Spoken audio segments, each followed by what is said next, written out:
Do you have fatty liver? Here is the food recipe for that. You need some hawthorn, dandelion, rhubarb, and goji berry. So you need around 9 grams of this hawthorn berry, and then 8 grams of this dandelion, 5 grams of this rhubarb, 12 grams of this goji berry. So put them all together into 2 cups of water and then boil them maybe for 30 minutes and then make it tea, drink it. Please eat more following foods like oats, corn, mushroom, onion, apple, strawberry, grape, etc.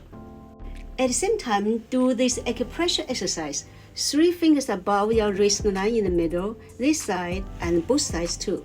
So do this. 1, 2, 3, 4, do 36 times, and then the other hand too.